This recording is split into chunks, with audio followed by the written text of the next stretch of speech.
futuro. Quem não se conforma, ele pensa assim, eu estou seguindo a manada e eu vou chegar até onde nisso? Eu não vou chegar a lugar algum. Ele consegue pensar um pouco à frente. Ô, cara, por que as pessoas, assim, vamos tentar usar linguajares, né, assim, por que as pessoas são tão bundonas quando se trata de fazer dinheiro, de crescer, de vender, de ligar, de trabalhar, etc? Por que as pessoas são bundonas, mentalmente falando, emocionalmente falando? Aliás, primeiro, assumindo que de fato a maioria é. Você considera que isso é uma realidade ou eu tô enganado? Tô assumindo algo que não faz sentido? Vamos lá, vamos. Nós estamos ao vivo, no YouTube. Então, ele vai falar assim, por um lado, Pra todo pro planeta. outro. Vamos lá, vamos pra lá. todo Não, planeta. vamos pegar na ferida aí, não é? Existe uma questão cultural na qual todos nós estamos envolvidos. Tá. Desde a escola, do ensino fundamental, do ensino médio, nós entramos num modelo acadêmico, num modelo de ensino, num modelo de escola, preparado para formar operários para as fábricas. Ok. O modelo de ensino nosso, ele data da Revolução Industrial. Então, aquela coisa da sirene tocando, não é? Aquela coisa do horário do almoço, aquela coisa bem de fábrica. Então, é um modelo que forma numa linha de montagem mão de obra para o mercado. E que bom, porque o mercado precisa de mão de obra. Então, tá tudo certo. Acontece que, para você sair dessa linha de montagem, para você sair desse rebanho que é criado um rebanho e esse rebanho vai seguindo. Um boi na frente do outro. Então a visão do boi de trás é a bunda do boi da frente, com o rabo balançando de um lado para o outro. Então você passa a sua vida enxergando a bunda do boi da frente. Perfeito. Sair dessa linha de montagem requer muita coragem, não é fácil. Porque, mal ou bem, seguir a boiada dá uma sensação de segurança. Se está todo mundo indo para um lado, você se sente mais seguro indo para o mesmo lado, quando, na verdade, você deveria justamente para o outro lado. Por que as pessoas se sentem mais seguras indo para o lado onde todos estão indo? Porque é o sentimento de manada, é o sentimento que você tem, que você é parte de uma massa. As pessoas gostam de fazer parte de um coletivo. Se der ruim, dá ruim em Dá ruim pra todo mundo. Mas Então, tem desculpa. é como se fosse diluir o seu risco, entendeu? Eu tô diluindo o meu risco se eu estou junto com todo mundo. Também deve ter uma questão uma questão antropológica, essa questão da autoproteção. Se você, obviamente, num cenário mais hostil, se você voltar alguns milhões de anos atrás, você numa tribo, tu tá muito mais protegido para lutar contra predadores, por exemplo. Mas o fato é que para você se destacar, você tem que, em algum momento da sua vida, sair dessa manada. Como você vai sair desse rebanho? O que é esse rebanho? Esse rebanho segue ensino fundamental, ensino médio, faculdade, emprego e INSS. É isso aqui, ó. É esse o ciclo. E morre. Certo. Tá? É esse aqui o ciclo. Pobre, geralmente estatisticamente pobre, dependendo do INSS, que não é uma coisa tão recomendável assim. E no momento onde a gente tem um déficit grande, então assim, ter muitas reformas. Enfim, e a tendência é ele se aposentar nunca e diminuir o benefício, porque a conta não fecha. O número de entrantes é sempre menor do que o número de beneficiados, porque os velhos demoram mais a morrer, que bom, porque a medicina avançou, e os casais têm cada vez menos filhos. Perfeito. Então, estatisticamente, você vai ter menos pessoas trabalhando no futuro para pagar mais velhos recebendo. Mas então, deixa eu resultado. fazer uma pergunta. As massas geralmente estão erradas? A unanimidade costuma ser chamada de burra. A voz do povo não é a voz de Deus, não é? E você, quando segue a maioria, tu vai ter o resultado da maioria. A gente está falando aqui, o nosso assunto é para ter sucesso. Certo. Nosso assunto aqui é ter sucesso. O que seria a definição de sucesso nesse nosso papo Muito agora? bom. Bom, em primeiro lugar, sucesso não é ganhar muito dinheiro. Sucesso é cumprir sua missão. Não é porque não é ou não é porque não é suficiente apenas o dinheiro como a métrica de sucesso? Na minha visão, não é porque não é. Entendi. Na minha opinião, na minha visão, na minha definição de sucesso, é cumprir a sua missão. Mas espera, Desculpa, Kaique, só para concluir a equação. Tá. É cumprir a tua missão. Geralmente, quando você cumpre a sua missão, você cumpre com sucesso a sua missão, geralmente você vai ganhar dinheiro. Por que é geralmente? Porque pode ser que a tua missão seja salvar as baleias no Oceano Índico, Talvez a sua missão seja cuidar dos necessitados da África. Eu não sei se alguém vai ficar rico cuidando dos necessitados da África, mas ele vai ser um cara bem-sucedido. Se ele terminar a vida dele cumprindo a missão dele, ele vai ser um cara bem-sucedido. O final do filme, A Lista de Schindler, ele tem um cara se lamentando profundamente, chorando compulsivamente, porque ainda tinha um relógio. E aí ele percebeu que ele poderia ter comprado alguns judeus a mais para poder salvar esses judeus. Ou seja, na concepção dele, o relógio com o qual ele terminou a vida dele deixou ele triste, porque ele, apesar de ter salvado milhares de judeus, ele poderia ter salvado 1 ou 2 a mais. Então, ou seja, na concepção daquele cara, o sucesso dele não era ser rico. Mas geralmente... Mas a riqueza dele, naquele exemplo específico, poderia ter comprado mais sucesso. Poderia ter Ou seja, comprado. o relógio dele, que era um bem Claro. material, poderia ter, nesse caso, Ele salvado usou, mais pessoas. ele usou 99,9% da riqueza dele. No final da vida, ele viu que tinha um relógio. Quem viu esse filme, que não viu, recomendo. É um filme longo, mas é um filme profundo. Preto e Mas, branco. se a gente pegar esse único exemplo, onde, cara, um relógio a mais poderia ter ajudado ele a alcançar mais do objetivo dele, do sucesso dele, logo, o dinheiro, ele está diretamente ligado também à realização. Mas eu falo de um dele como sucesso. consequência. Então, mas é por isso que eu estou dizendo, ele não é só consequência, Mas, ele também gente, pode ser causa. Mas será que Certo? Não, nesse caso, era causa. Mas será que o sucesso não tem algumas etapas? Porque, pô, eu tenho certeza que pra vocês, em algum momento da vida, atingir um grau de riqueza, pra vocês era sucesso, e quando você chegou nesse grau de riqueza, vocês perceberam que o sucesso era outra coisa. Era outro degrau. Era outro outra degrau, parada.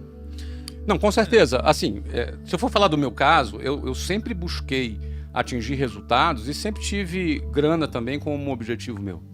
Falando do meu caso especificamente. Por exemplo, meu primeiro degrau, eu queria ser independente dos meus pais. Eu lembro de eu estar trabalhando, preciso ser independente dos meus pais. Cara, é grana. Depois o segundo degrau, cara, eu quero me casar. É grana. Quero abrir minha empresa. Grana. Ou seja, sempre no meu escopo, no meu quadrado, sempre o sucesso e o dinheiro caminharam juntos. No meu caso, a minha busca era muito material mesmo. Eu queria dinheiro. Por quê? Por vários motivos. Porque o dinheiro, ele te dá mais autoconfiança, te dá mais poder, Segurança. né? Te dá segurança, te dá previsibilidade, te dá liberdade, te dá uma série de coisas, te dá experiências. Em algum momento, o dinheiro ele deixou de me trazer apenas essas coisas, não que essas coisas não fossem ruins, só acho que não eram suficientes, até que ele passou a se transformar numa ferramenta que, em outras palavras, quase que obrigava quem me amava e quem não me amava a, de alguma forma, me respeitar e a me ouvir. E o meu sucesso tem a ver com o que eu falo, tem a ver com a mensagem que eu carrego. Então o dinheiro, ele me trouxe esse senso de autoridade perante as pessoas. Isso me ajudou a realizar um pouquinho mais do objetivo que Você eu acha que teve isso é com meio sucesso. pirâmide de Maslow, assim, no sentido de, tipo, cara, você cumpriu todas as etapas da pirâmide ali, mas chegou a parada da autorrealização ali, isso tava meio que... Eu acredito meio que acima, sim, assim, porque do, do que a própria grana, né? Quando você chega na ponta, você consegue enxergar o que tem ali Então. adiante. Mas antes de chegar, você não sabe o que tem depois. Mas só onde a gente sai dessa... Desculpa, você quer complementar? Só complementar isso para a Tá. gente voltar na lógica lá Isso. do sistema de ensino, que é a primeira pergunta que está aberta ainda. Tem atividades que o dinheiro está muito presente. Tem outras que não está. Às vezes o cara é um sacerdote.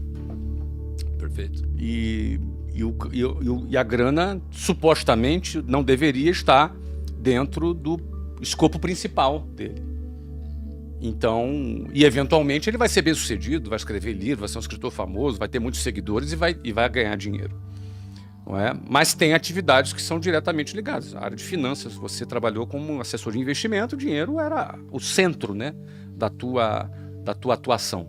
No meu caso, eu não comecei assim falando, quero ser rico. Não pensei isso. Não pensei mesmo. Você não queria ser pobre. Cara, eu... Porque quando você pegava o seu ônibus lotado lá 5 horas, você... começou assim, eu não quero andar de ônibus. Você tinha talvez um pouco de raiva. quando você tava. Eu tinha muita raiva mesmo do ônibus, porque era muito humilhante, entendeu? Nossa, Então, era muito humilhante mesmo. Uma coisa é você pegar uma vez, outra coisa é todos os dias por anos. E você vê pessoas dentro do ônibus há 40 anos dentro do ônibus. O que era humilhante pra você, Flávio? Tudo, cara. tudo. Você na chuva esperando um ônibus e o ônibus não vinha e você perdia o seu horário. Na hora que o ônibus chegava, tava com gente pendurada na porta, você era obrigado por causa do horário a ir pendurado na porta. Algumas vezes, sabe o que é pendurado na porta? Você acha um pedacinho de chão, mete teu pé ali. É um pé só. É um pé. É um pé E só. segura na parada e você vai pendurado, correndo risco de vida. E aí você para no outro ponto e vem uma cabeçada te empurrando pra dentro. A partir daí você não tem mais controle de pra onde você vai. Você vai na boiada, literalmente, na manada ali. Você Você desce vai. quando der. Você não tem lugar pra você segurar dentro do ônibus, porque se você levantar a tua mão pra coçar a cabeça, a mão tem que ficar levantada. Você entendeu? E aí é homem em cima de mulher, homem se esfregando em mulher, mulher gritando, brigando, dando soco. E aí é briga dentro do ônibus, é assalto que entrou. É você na Avenida Brasil, 40 graus, andando, lotado, o ônibus quebra e você tem que descer e fica ali 2 horas esperando e chega o próximo ônibus, é todo mundo amassado dentro do ônibus. E isso é humilhante.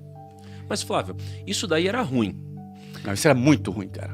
Agora, humilhante, acredito que tem algum componente de você olhar pro lado e sentir humilhado, né? Porque Não, mas é humilhante pelo Estado. Na minha visão, pelo Estado. Pelo descaso do Estado, que de 4 em 4 anos aparecia um palhaço lá, um político palhaço, te fazendo promessas, não é? Te fazendo a tua cabeça Como ali se com uma ele fosse série de mudar. cobranças, como se ele fosse mudar alguma coisa, e anos se passam e tudo continua como está.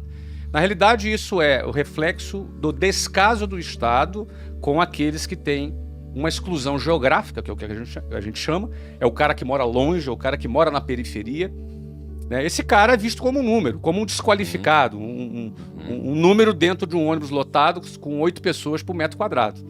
Então, quando eu te falo humilhante, não é uma pessoa humilhando a outra, né? Estão todos no mesmo barco, vivendo aquela situação indesejável, mas que ele tem que se submeter porque ele não tem alternativa. Então, por isso que eu acho que esse cara é um guerreiro, você entendeu? Esse cara, ele tem que enfrentar, já com 10, 11, 12 anos de idade, você entra num ônibus daquele, cruzando várias favelas no Rio de Janeiro, ele tem que enfrentar uma situação dessa. Meus filhos nunca pegaram um ônibus na vida, não sabem nem o que é isso. Agora, grande parte da população brasileira, de São Paulo, aqui da periferia, do Rio de Janeiro, vivem essa situação. Mas você acha que um cara desse é um guerreiro ou é um cara com falta de sorte, por exemplo, de ter nascido numa situação dessa? Olha, se você considerar... Porque todos que estão lá são guerreiros? Todos que estão no eu, ringue eu, são guerreiros? eu acho que tem a hipótese do cara não enfrentar. Então não necessariamente... Isso. É. Tem hipótese de não enfrentar. O cara olha para o ônibus, cara, não vou entrar nesse ônibus. Eu falo que eu tenho um amigo em Guarulhos que tem alguns que acordam 5 horas da manhã pra chegar no trabalho às 7, a 8 horas, e tem cara que só não, tipo, tem vaga de emprego nesse lugar, eles não vão falar assim, mó rolê. Não vai. Não vai. Ele tem a opção de não ir, e muita gente não vai. É o famoso nem trabalha nem estuda. A gente tava falando sobre... Eu tinha perguntado sobre se a maioria das pessoas são bundonas, né? E a gente tava falando sobre as massas. Sobre as massas, E que sobre a geralmente escola, sobre o Sobre modelo a educacional. escola, modelo. E aí, eu te pergunto o seguinte, se geralmente a maioria das pessoas estão erradas, a maioria das pessoas, elas não têm um bom futuro, a maioria das pessoas formam a média, não é? Como que a gente entende, por exemplo, como que a gente deveria interpretar uma eleição? Como a gente deveria interpretar, por exemplo, a democracia, onde a maioria vota? Né? Deixa eu dar um passo atrás para fechar a primeira pergunta. A maioria é bundão? A maioria tá errando? Eu penso que a maioria, todos nós, eu estudei em escola pública, as pessoas elas são treinadas para poderem entrarem nessa linha de montagem. Perfeito. A pergunta é, para você ter sucesso, para você se destacar, para você cumprir com excelência a tua missão e, eventualmente, se você enriquecer, uma coisa é fato. Se alguém pergunta assim, olha, existe fórmula para o sucesso? Eu não acredito em fórmula para o sucesso. Tá. Mas existe fórmula para a mediocridade, que é seguir a linha de montagem. Perfeito. Porque se você faz o que todo mundo faz, você vai chegar no mesmo lugar que todo mundo chega. Por analogia, por pura lógica. Se você dá todos os passos que todo mundo dá, você necessariamente vai chegar no mesmo lugar que todo mundo chega. E na melhor das hipóteses, você estar na média já é uma vitória. Entendi. E a média é a mediocridade. Mediocridade é o lugar da média, das médias. E a maioria vai estar nas médias, com essa razão de Pareto, 80-20, 80% não é? Vai produzir 20% e 20% vai produzir 80%. Então, a maioria vai ficar nas médias. Mas a maioria por quê? Porque são as pessoas que vão seguir esse modelo, porque é muito difícil sair desse modelo. É muito desafiante, dá medo você sair dessa linha de montagem. Então o alarme aqui. Achei que Então, tava pegando fogo. não. Né? Então essa deve ser porque eu estou falando assunto polêmico, aí tocou o alarme aqui. Então o que acontece? A maioria vai. Então para você necessariamente ser bem-sucedido, se destacar, não ser um a mais nessa multidão, você vai ter que se desprender dessa manada. Aí começam os problemas. O primeiro desafio é a coragem. Aliás, antes da coragem, o primeiro desafio é você não se conformar com a manada. E aí tem uma diferença entre se conformar e ser uma pessoa grata, satisfeita. Porque a gente aprende a agradecer a Deus por tudo. A gente aprende a ser grato. E isso é bom. A gratidão é uma coisa que ajuda a nossa saúde mental e a gente que começou pobre na vida aprende a ser grato pelo feijão, arroz e ovo que está comendo. A gente aprende a agradecer e ser grato. Isso é muito saudável.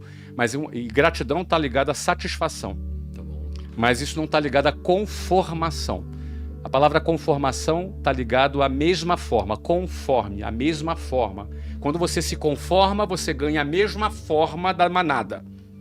Se você se conforma, você será como a manada. Vai mugir como a manada. Vai andar dentro dela. Mas o primeiro desafio é você olhar para aquilo e falar, eu não quero isso aqui. O primeiro desafio, quem assistiu o filme Formiguinhas, antigão, fala justamente de uma formiguinha que não queria ser como formigueiro. Teve vida de inseto, também tem o mesmo arquétipo. Mesmo arquétipo. Então, o primeiro desafio é você olhar e falar, eu não quero isso aqui. O que é isso aqui? Você não quer A vida que trabalhar eu com levo. os outros, a vida que eu levo, o resultado que os outros O têm. futuro que tem. Porque quem não se conforma, ele pensa assim, eu estou seguindo a manada e eu vou chegar até onde nisso? Eu não vou chegar a lugar algum. Ele consegue pensar um pouco à frente.